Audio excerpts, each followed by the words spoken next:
Donald Trump becomes the first president in American history to be impeached twice and banned from all social media. What do these decisions tell us about the divisive nature of American politics currently and where true power lies? He must go. He is a clear and present danger to the nation that we all love. This morning, with just 6 days left in the White House, President Trump is waking up as the only president in U.S. history to ever be impeached twice. Seems like an action that's likely to cause yet more division, with people that loathe Trump thinking it's long overdue and necessary, and those that support him taking this as further evidence of deep state conspiracy and media manipulation from the fake news. Whatever you think of the impeachment, at least it's happening within the world of political process. 10 Republicans voting for the impeachment, and it is being decided by elected officials, whatever questions you may have about the way that Washington power operates. The decision to ban Donald Trump from social media has more complex questions about private power and how power is issued, used, explored, designated. The impeachment vote was to decide whether or not the president should stand trial. The answer was yes. He will now go on trial in the upper house, the Senate, though it's not sure when. In a sense, I suppose, regarding the impeachment, we have to ask, is it a ceremonial exercise or what function does it serve? I see that Nancy Pelosi said that even in this 7 days, Donald Trump could create more chaos, and that's yet to be seen. Certainly, the FBI say that there are serious plots from white supremacist terrorist groups to take further militant action, but it seems at this stage, to me at least, that the impeachment is a ritualized process of shaming and an attempt to separate America's future from America's past. The most bipartisan impeachment ever, 10 Republicans joining Democrats to charge the president with incitement of insurrection for encouraging the mob that attacked the Capitol and doing nothing to stop it. If you glance at the darker corners of the internet, you'll see people that are like what you might call right-wing conspirators saying like, oh, this whole thing was staged by Antifa. On the left, you'll hear people saying there were MAGA militia that were being allowed through, both in fact using the same things as examples for their argument. Oh, there were selfies taken with cops, people were just letting them in and ushering them in. I've seen arguments made by both the left and right using the same evidence. And for me, as a person that's always been somewhat anti-establishment in my thinking, it's challenging to see the way that the lines around establishment are being maneuvered. The President Trump, has been banned indefinitely from Facebook and Instagram. Twitter permanently banning the commander-in-chief's personal account with 88 million followers. First, Donald Trump was suspended from Twitter, then Facebook, Snapchat, Spotify, Twitch, Shopify, didn't even know that existed, and Stripe, also didn't know, have all followed suit, while Reddit, TikTok, YouTube, and even Pinterest have announced new restrictions on posting in support of the president or his actions. The ban was called for by, among others, Michelle Obama, who said on Thursday that the Silicon Valley platforms should stop enabling him because of his monstrous behaviour. On Monday, the German Chancellor Angela Merkel made it clear that she thought it was problematic that Trump had been blocked, calling freedom of speech a fundamental right of elementary significance. She said any restriction should be according to the law and within the framework defined by legislators, not according to a decision by the management of social media platforms. I looked at Daniel Pinchbeck's newsletter, and he used the Karl Popper illustration about tolerance and intolerance. Does a tolerant society mean we have to tolerate other people's intolerance? Karl Popper makes the argument that no, we can't. We have to operate within certain principles, certain guidelines, and the incitation of violence, incendiary rhetoric, what would be called hate speech now, should be outside the margins of any reasonable or polite society. But as soon as you start to establish those kind of parameters, then of course you have to ask who is establishing them, who benefits, who is excluded. It's an important philosophical territory. Twitter's actions sparking celebration and outrage. Trump doubling down in a statement accusing Twitter of banning free speech, adding, "We will not be silenced." To be clear, and I know again that loads of you watching this will be supporters of Trump because I check out the comments and I know that you are. Like, I'm not a Trump supporter. I believe in kind of a fairer, more just society, that values of tolerance are absolutely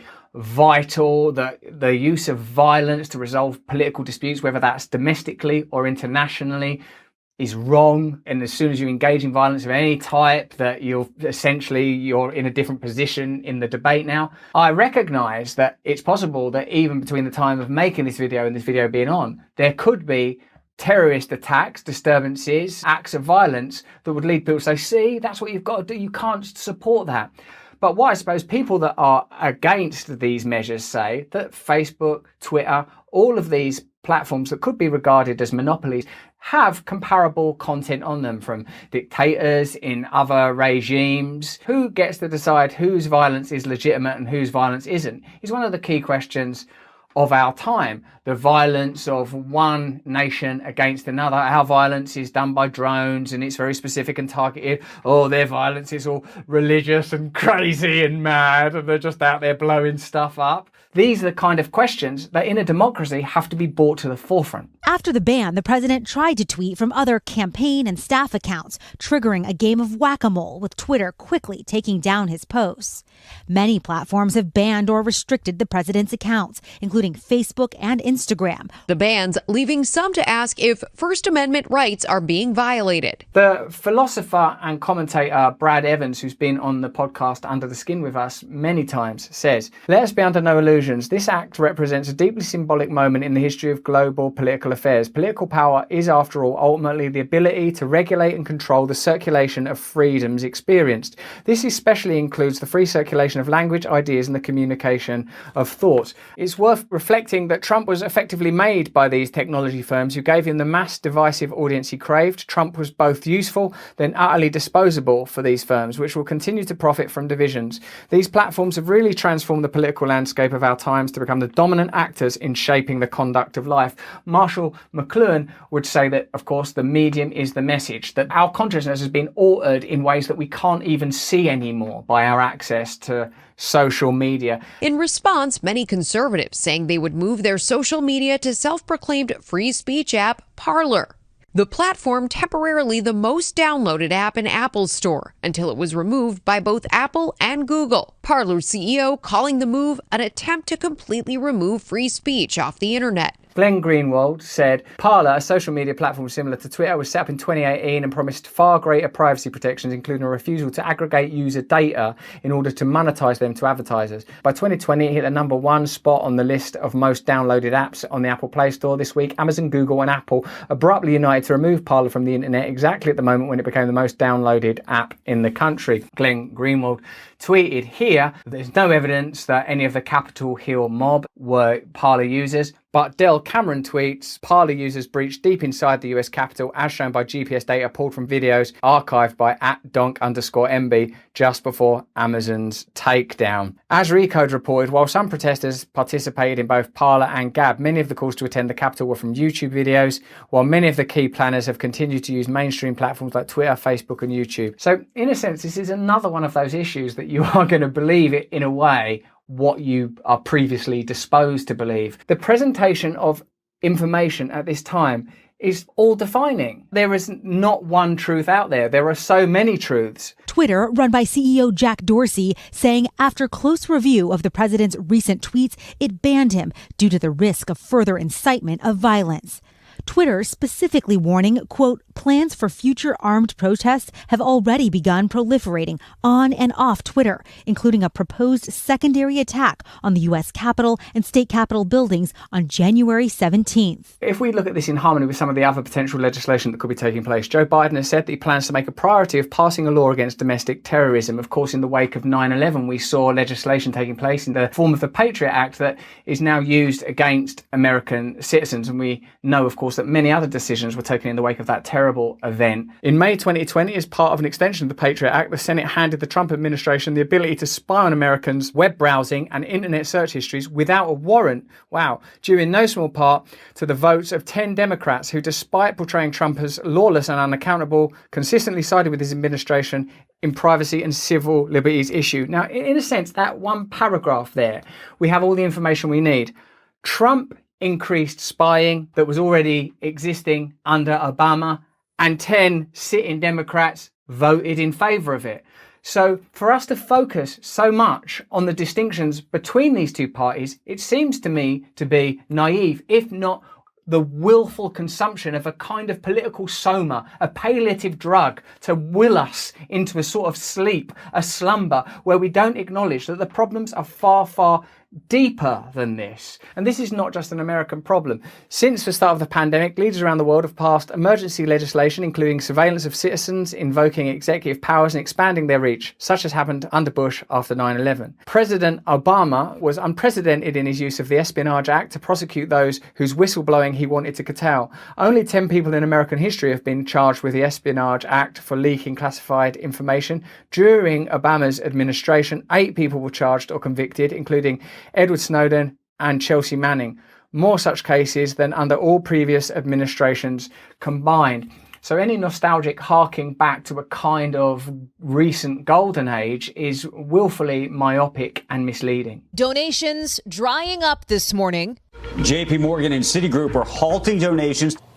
A bunch of big businesses announcing they'll suspend donations to lawmakers who voted against certifying President-elect Joe Biden's win, including companies like Facebook, Google, Microsoft, Goldman Sachs, and Ford. In October, the House Judiciary Subcommittee on Antitrust, Commercial and Administrative Law issued a 425-page report concluding that Amazon, Apple, Facebook and Google all possess monopoly power and are using that power anti-competitively. The European Commission fined Google $4.3 billion for its anti-competitive practices to strengthen its position in various markets through its dominance in the App Store market. The number of new users installing the messaging app Signal every day is on track to cross 1 million, following an update to the privacy policy of WhatsApp owned by Facebook. WhatsApp's new privacy terms reserve the right to share user data, including location and phone number, with its parent Facebook Inc. and units such as Instagram and Messenger. What is the relationship between Silicon Valley and the Democrat Party, which will become all the more important after Biden's inauguration? Well, Silicon Valley giants donated enormous sums of money to the Democrat Party. Executives at Amazon, Apple, Facebook, Google and Microsoft wrote more than 1,000 checks to political groups totaling more than $16 million during the election cycle, with almost all that money going to the Democrats. Biden has subsequently appointed former employees of Facebook, Microsoft and Amazon to his transition team. The relationship between donors and either political appointments or favourable policy is not a new one for either the Republican or Democrat Party. Barack Obama rewarded 31 of his most active campaign donors with plum jobs in foreign embassies, having collectively raised at least $20 million. But Trump too rewarded major campaign donors with prime positions in his cabinet. How are we ever going to have anything approaching fairness without radical changes to the way that politics in America is financed? Now, the conservative platform predicted by many to become the president's preferred social media alternative is fighting with one of the biggest companies in the world, Parler, suing Amazon after Amazon dropped the site from its web service, effectively wiping them off the internet. I've never been on Parler, and I've read that it's like a nightmare on there and it's full of hate speech and dreadful violent rhetoric. But bloody hell, if you spend any time on Twitter or Facebook or any social media site, I mean, these places are shadow realms where people say stuff that they're feeling and wouldn't otherwise say. So I'm not surprised that Parler's like that. If you want an end to these two entrenched camps, like it's not just going to disappear after the inauguration of Joe Biden, we have to, as a culture, as a society, as Anglophonic people, as the people of the world, start looking at what is causing this. I don't think there's any solution until we start saying, wherever you fall on the current spectrum of the political debate, we have to look at what shared values we have. That's not to say that Donald Trump isn't inciting violence.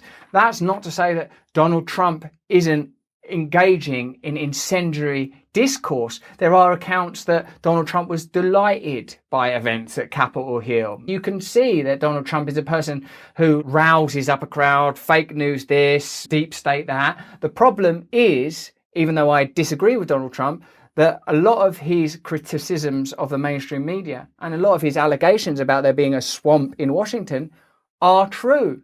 It will be a lot easier if the conditions that create legitimacy for Donald Trump were addressed, i.e. money was taken out of politics in America, and that in the media landscape it was possible to have an open discourse about all sides of the political spectrum, and that there were areas of the media, which, let's face it, are big companies, that we felt were regulated and had a different agenda other than the support of their own interests and their collaborators at the elite end of the corporate world. So whichever side of the argument you're coming at this from, because I know there's people that watch this video that are supporters of Trump and the Republicans. I know there's people that watch these videos are supporters of the Democrats and can't wait for Biden to be president. But I suppose the perspective that most interests me, and I don't want to make people feel like, oh, there's no hope anyway, but there are institutions at play, almost indistinguishable on either side when it comes to key decisions, and that in a way that this video is an invitation to look at what values we want to promote regardless of these kind of polemical and rather entrenched positions. No true supporter of mine could ever endorse political violence. No true supporter of mine could ever disrespect law enforcement or our great American flag. But he had no response to his second impeachment. A trial in the Senate could now start as soon as January 20th, Inauguration Day, and could dominate the early days of Joe Biden's administration.